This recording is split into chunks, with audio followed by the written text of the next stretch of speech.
Hello and welcome to the Stars, Goddesses and What's for Tea podcast. My name is Samantha Selby and I am known as the Astrological Energy Healer and channel for Star Goddess activations.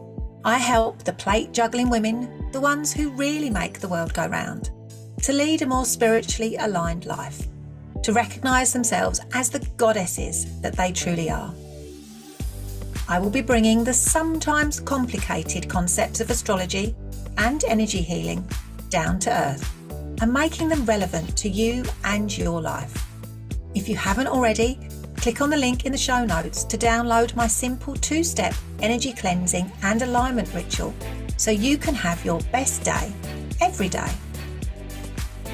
Using the power of the planets, astrology and energy healing, you can take the inside track in your life and follow your soul pathway to the next level of soul ascension, alongside human level health, wealth and happiness.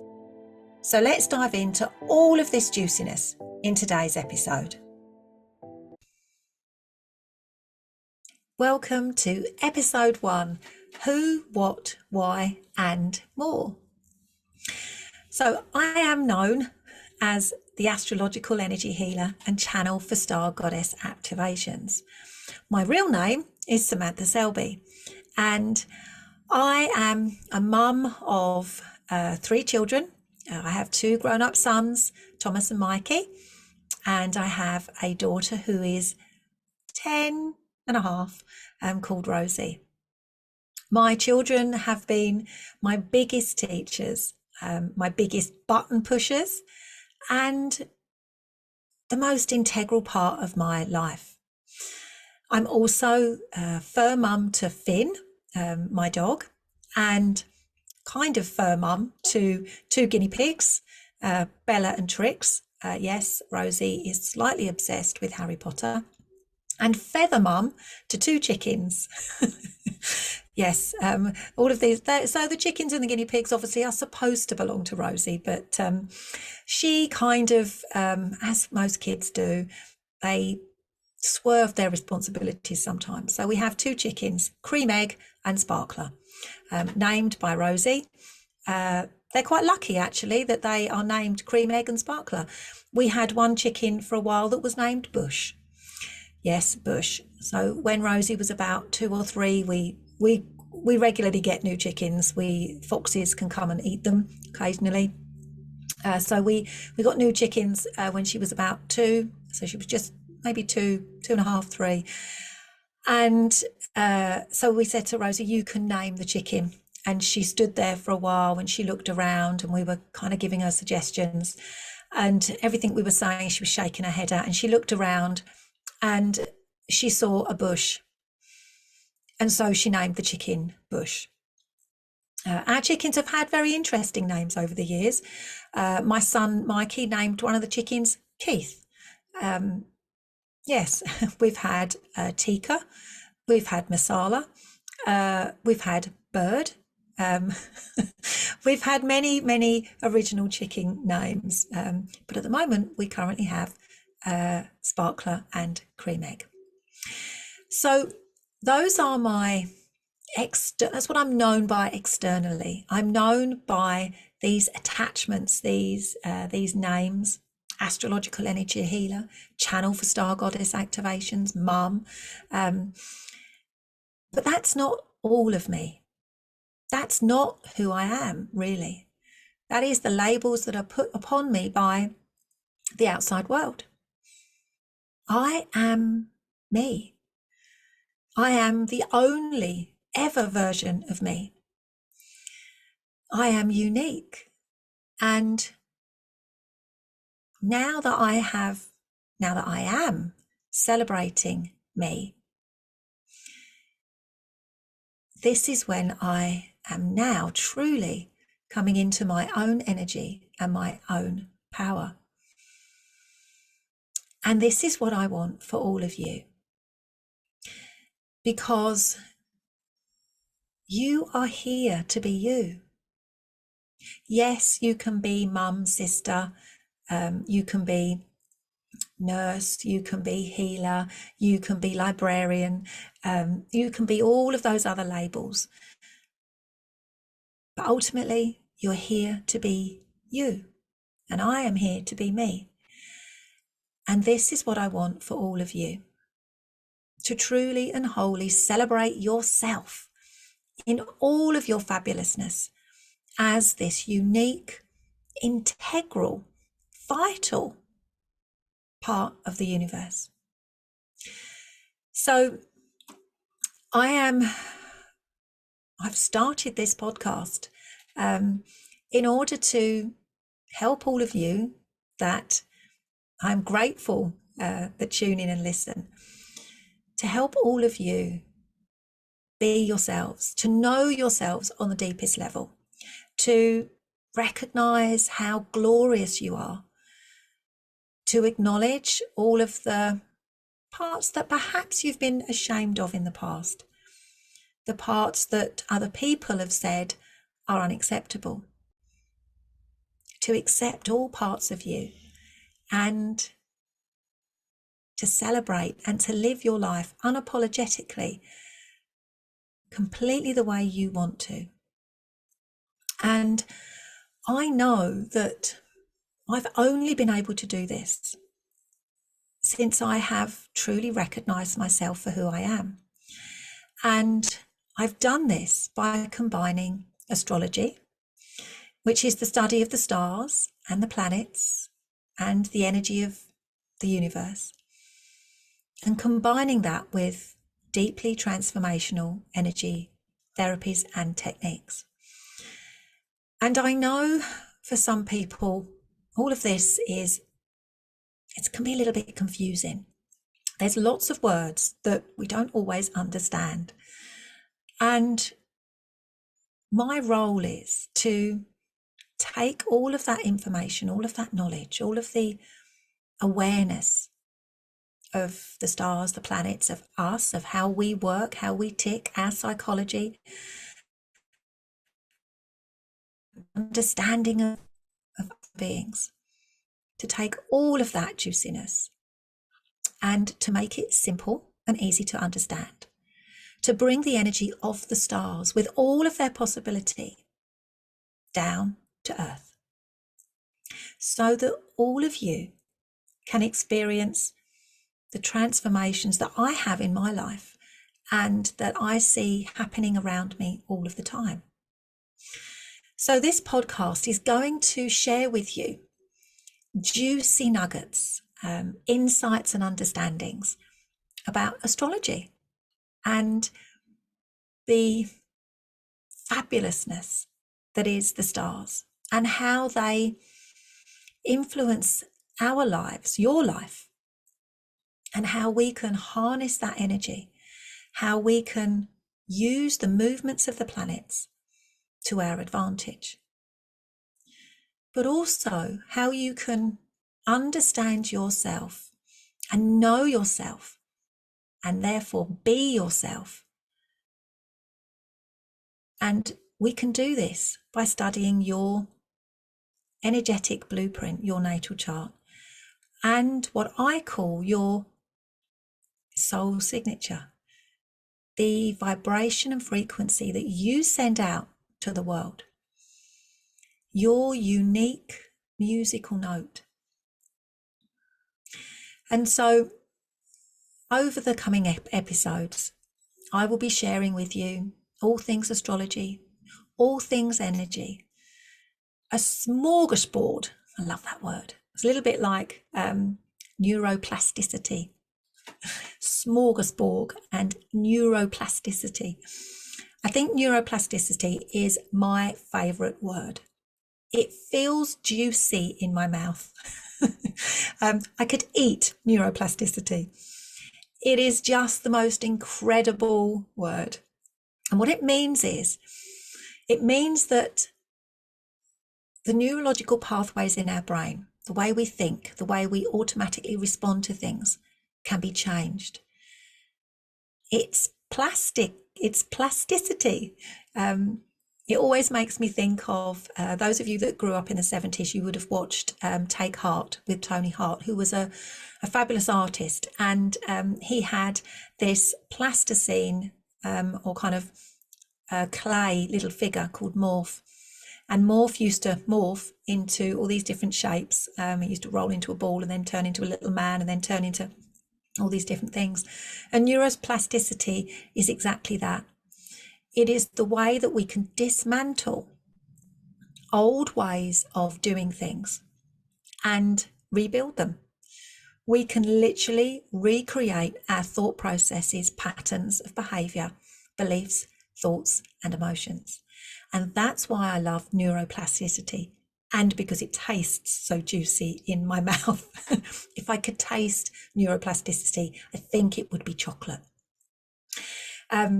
So I'm going to be sharing with you how we can bring these two incredible tools into our lives and use them to make the changes that we want to make so that we can experience a life that we love. So that's what this podcast is going to be about, a sharing of all of the juiciness that I've picked up over the years. I'm also going to bring in guest experts, people that I rate, that I look up to, people that have a knowledge and a wisdom of energy, healing, or all things a little bit left field, maybe a little bit woo-woo, to share their insights and their understandings, their ahas and their journeys. So again, you can learn from them. It is about the energy of connection. It's about the energy of taking information from one place and putting it over here. And that energy creating all possibility, because astrology is the energy of all possibilities. There are 8 billion possible natal charts and 8 billion possible outcomes to every single person and every single day. Actually, it's probably more than 8 billion. There are billions and billions and billions of possibilities, possible outcomes for your life. Nothing is ever set in stone. There is always the opportunity for change. So this podcast is for anybody that is interested in astrology or energy healing, but particularly for fabulous women, the women that make the world go round. And I'm talking to you if you are a doer, if you are a woman that juggles all the plates, keeps all the balls up in the air, who just keeps going. This is for you. This is for you to bring the energy of possibility, of maybe doing something different, of bringing more feminine energy, more pause, more reflection, more space, more time into your life. Because this is about bringing feminine energy and masculine energy into your life in an aligned form. And by an aligned form, I mean the way that it will work for you, as opposed to you pushing through and carrying on. That used to be me. That used to be me who pushed forward, strove on, kept going against the odds, and wore a badge of honour for being the sorter-outerer who waved a flag to say that she was strong and she'd got it all under control. When underneath, it was a bit of a car crash, really. So this is for you. This is for you if you want to know more about astrology, if you want to discover how you can change your life and how you can be the best version of you. For you, ultimately, but also for your loved ones, your children, and everybody that you come in contact with, your clients, your colleagues at work, so that you can be a goddess and you can be fabulous. So why is it called Stars, Goddesses and What's for Tea? Now, stars, obviously, because it's about astrology. You are made of stardust. You are the same stuff, the same fabulousness, the same light that is the stars in the sky. So of course it had to be about the stars. And goddesses, goddess energy is just the best. So traditional astrology had two versions of feminine energy, the moon and Venus. So you could be a mother or a lover, that was about it. But in recent history, so to be exact, in the 1970s, a asteroid belt was mapped, and the first ephemeris was created. An ephemeris is it's a really big fat book, if it's a book, or a very big program on a computer where all the positions of all the planets are logged and we can track them. And this is what astrologers used to do years ago. They were very good at maths. I couldn't have been an astrologer years ago because I'm not the best at maths. I need to change that. I am working on being better at maths. So the first ephemeris was created in the 1970s that showed us and named a series of goddesses. And these goddesses were ushering in, because it was only in the 1970s that we were energetically open to this experience. They ushered in a new way of experiencing feminine energy, a wholly new experience. You didn't have to be a lover or a mother anymore. You could be so much more. And so the goddesses and goddess energy is really important to me in my exploration of astrology and how we live our lives now. And so that's why goddesses had to be involved in this podcast. And then what's for tea? Now, as I've said, I have two older sons, and their names are Thomas and Mikey, and they are rapidly approaching 30, which kind of gives away my age. So when they were small, they used to go out to school every day, and whenever they came home, whether they'd been out playing, whether they'd been at school, doesn't matter. Actually, it really didn't matter what time of day it was. They would walk in the door, and the first thing that they would say to me would be, "What's for tea?" And I am sure I am not the only mum that has experienced that. What's for tea? First thing they used to say. It used to bring me straight back down to earth, no matter what I'd been doing that day, whether I'd been supporting a woman to heal from birth trauma, whether I had been supporting somebody to let go of a limiting belief so that they could stand up in public and present at work, whether I was supporting someone with IBS or any of the myriad of conditions and things that I used to support people with way back in the day when I was a reflexologist and a birth trauma specialist. Didn't matter what I'd been doing, straight back down to earth. What's for tea? And so what's for tea has always been an anchor point in my life. And it brings me straight back down to earth. What's for tea is also important for me as well, because I am somebody who loves her food. I really enjoy eating. I love the theatre of it. I love the preparation. I love the taste, the smells. I love actually eating with, this knife and fork. I love the act of eating.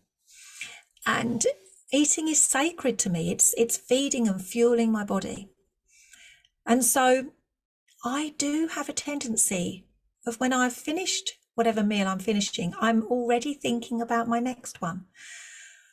And those of you that have spent time with me at conferences and running big events, you will know that I need to know when I'm going to be fed next.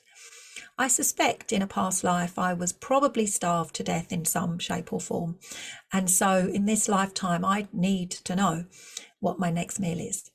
And so what's for tea brings everything back down to earth. And it's also symbolic of how we feed ourselves, how we nurture our physical body, the temple that is our soul. And so, of course, it had to be what's for tea. And at the end of each episode, I will share with you what I'm having for tea.